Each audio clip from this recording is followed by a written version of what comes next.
Bogi heolabi Oyate le nachum bekelena onkiapie naha le makhot chukit khabekelena onkichipi tago onkit khabekelena hekpakel hakhotaki onkichipi chawoki he onichilaben. We are the matriarchal Tichuan Lakota Oyate of the Osheti-Shakoan, an indigenous First Nation people of Turtle Island, the continent known as North America. In togetherness with our buffalo relatives, the Tatanka Oyate, we once roamed freely across the vast prairies and hills of the northern Great Plains, until the occupation of these lands by the expanding United States Empire. Born over thousands of years, our sacred way of life taught us to live, love, and thrive, qualities that endure in our survival today. As we move beyond 7 generations in our unyielding struggle to resist genocide, our matriarchal grandmothers are taking back their strength once again. In togetherness with Lakota warriors and people, we speak out for accountability and change to end the atrocities that keep us from healing our nation. Only by understanding our story can our people live free once again. To our relatives from the 4 directions, we ask you to listen not only with your ears, but with your hearts.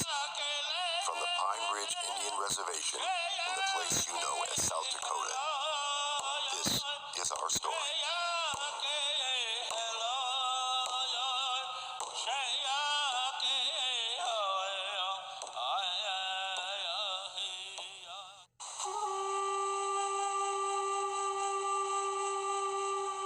We did not ask you white men to come here. We do not want your civilization. We would live as our fathers did, and their fathers before them. In 1492, the indigenous Arawak people of the Caribbean islands encountered Christopher Columbus of Spain. Columbus wrote in his log, "They would make fine servants. With 50 men, we could subjugate them all and make them do whatever we want." Columbus proceeded to unleash a reign of terror unlike anything seen before. When he was finished, 8 million Arawaks, virtually the entire native population of Hispaniola, had been exterminated by torture, murder, forced labor, starvation, disease, and despair. Columbus's atrocities with cross and sword were justified by the Christian doctrine of divine discovery and set religious and legal precedent for the invasion and genocide of America's indigenous peoples for the next 500 years and beyond. By 1650, a precarious relationship between the First Nations of the east coast of North America and New England colonists was collapsing into slaughter and enslavement of native people by settlers who wanted more land and wealth. We find that most of the English colonies sanctioned and encouraged scalping Indians. In 1776, the United States birthed the first 13 states on land taken through the ethnic cleansing of dozens of eastern seaboard tribes. The Declaration of Independence further enshrined the belief of Euro-American settler supremacy by declaring native peoples to be merciless Indian savages. In 1787, the United States adopted its Constitution. Article 6 established treaties as the supreme law of the land. Despite this supreme law, treaties with sovereign native nations became slippery promises, easily broken when convenient. In 1823, in the case of Johnson and Graham Lessee v. McIntosh, the Supreme Court of the United States ruled that the First Nation people's right of occupancy was subordinate to the United States' divine right of discovery. The United States has unequivocally agreed that discovery gave an exclusive right to extinguish the Indian title of occupancy. This landmark ruling provided legal cover for governmental policies that would claim white Euro-Christian supremacy as justification for stealing indigenous lands and for the genocide of native peoples. In In 1849, the California Gold Rush triggered the mass western migration of settlers, putting them in direct conflict with existing indigenous nations. In 1851, anxious to protect white settlers on their way to California and to avoid a full-scale war with the Lakota and our allies, the United States requested the Treaty of Fort Laramie with the Sioux and other northern Great Plains nations. 6 Sioux men signed the treaty, which recognized the Lakota Nation's sovereignty over a vast territory amounting to approximately 5% of the continental United States. With the end of the Civil War in 1865, the United States sent its war-hardened soldiers on a crusade to settle the West. Led by the growing dogma of manifest destiny, the U.S. claimed the God-given right to expand its borders from sea to shiny sea. Damn any man who sympathizes with Indians. I have come to kill Indians and believe it is right and honorable to use any means under God's heaven to kill them. In 1868, unable to defeat the warriors of the Sioux, Cheyenne, and Arapaho nations fighting to protect our lands and people, for the first time in its history, the United States appealed for peace and drafted the Second Treaty of Fort Laramie. The treaty established the Great Sioux Reservation, including the Black Hills, and unceded Indian Territory to be set apart for the absolute and undisturbed use and occupation of the Indians, and that no white person or persons shall be permitted to settle upon or occupy any portion of the Indian Territory. Unable to defeat our free Lakota people with military might, the U.S. government increased the use of deceptive practices to subvert our matriarchal system and to create the appearance of agreement when our lands and rights were stolen. It is my purpose to utterly exterminate the Sioux. They are to be treated as maniacs or wild beasts, and by no means as people with whom treaties or compromise can be made. Just 3 years later, in 1871, the U.S. government ceased to recognize Indian nations as sovereign and independent with the passage of the Indian Appropriation Act. This legislation legalized the theft of our treaty-protected lands and further threatened our way of life with our buffalo relatives. The civilization of the Indians is impossible while the buffalo remained upon the plains. The mass slaughter of our buffalo relatives, the Lakota Oyate, lasted from 1871 until 1910. In just the first 7 years, buffalo hunters decimated the great herds of buffalo nearly to extinction. The U.S. Army encouraged the slaughter by providing free ammunition and supplies.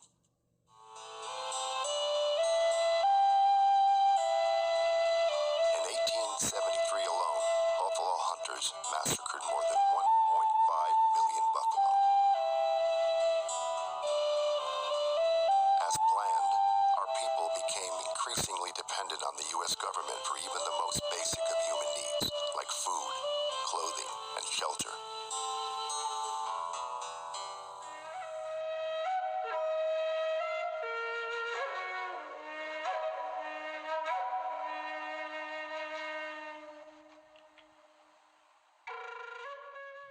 In 1874, after illegally trespassing on Lakota territory, General George Custer publicly announced the discovery of gold in the Pahasapa, the Black Hills. As intended, the announcement unleashed a flood of miners and prospectors into the Great Sioux Reservation in violation of the 1868 treaty. In 1875, the U.S. demanded we sell the entire Black Hills region. We refused. The U.S. declared this an act of war and launched a massive invasion of our lands to annihilate our people. Nothing short of their annihilation will get the Black Hills from them. On the 25th of June, 1876, in the Battle of the Greasy Grass, or Little Bighorn, the Sioux Nation, along with our Cheyenne and Arapaho relatives, won a great victory over General Custer and the elite 7th Cavalry. On that day, we defeated the might of the U.S. Army and took their flag. Seeking revenge for their defeat, the U.S. Army directed Colonel Ranald Mackenzie to unleash total war. The U.S. forces went from village to village, killing women, children, and ponies. and destroying teepees, clothing, blankets, and food supplies. The U.S. then launched a sell or starve policy and withheld rations to coerce our people to sell the Black Hills and to relinquish our sovereign rights. These inhuman atrocities forced the surrender of many Lakota people to the U.S. agencies by spring of 1877. Despite being on the brink of starvation, few of our people signed the agreement to cede the Black Hills. When the paper was signed by Red Cloud, Spotted Tail, and others to give up the Black Hills, the majority of the Indians of the Teton Sioux tribe were not there, and they never consented to giving up the Black Hills, and never gave those chiefs permission or authority to sell or give up the Black Hills. Unable to obtain the required 3/4 consent, the U.S. seized the Black Hills with an act of Congress in violation of the 1868 Treaty of Fort Laramie. Incensed by the illegal seizure, negotiator for the U.S. Henry Benjamin Whipple wrote, "I know of no other instance in history where a great nation has so shamefully violated its oath. Our country must forever bear the disgrace and suffer the retribution of its wrongdoings. Our children's children will tell the sad story in hushed tones and wonder how their fathers dared so to trample on justice and trifle with God." After breaking treaties, seizing native lands, and destroying our system of life, the U.S. government introduced another element of the genocide of Turtle Island's indigenous people: assimilation.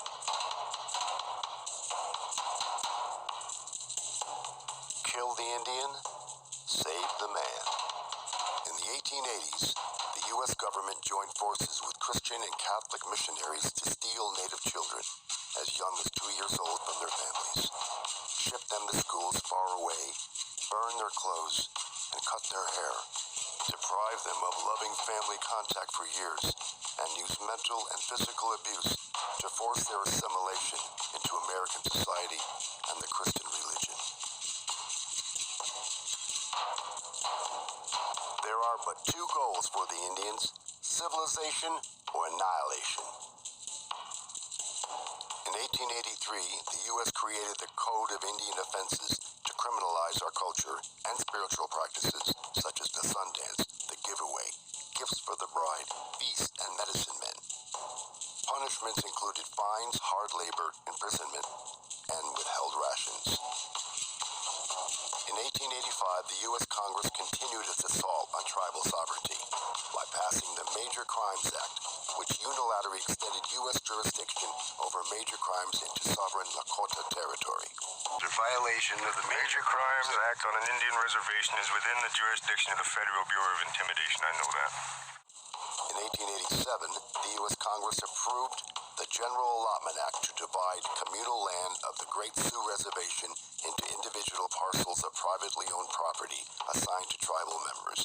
Our people had no concept of individual ownership of our Mother Earth.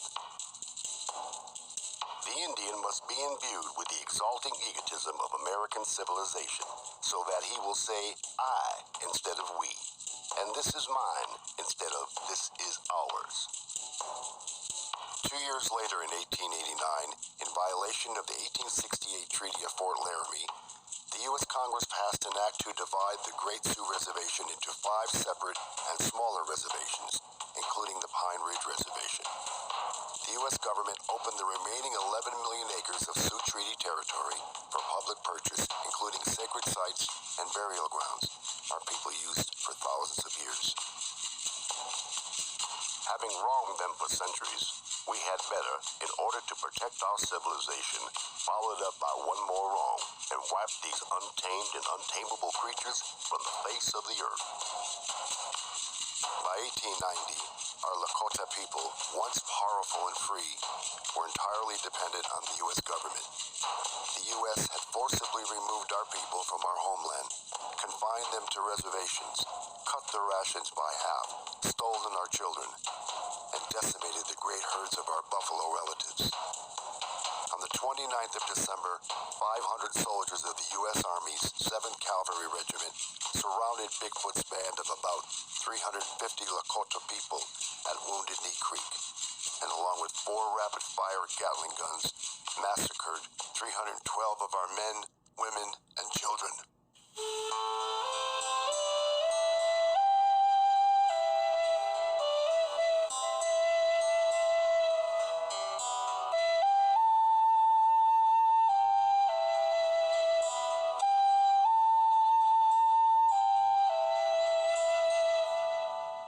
people know Wounded Knee as a massacre. The U.S. government calls it a battle. 23 U.S. troops were awarded the Medal of Honor.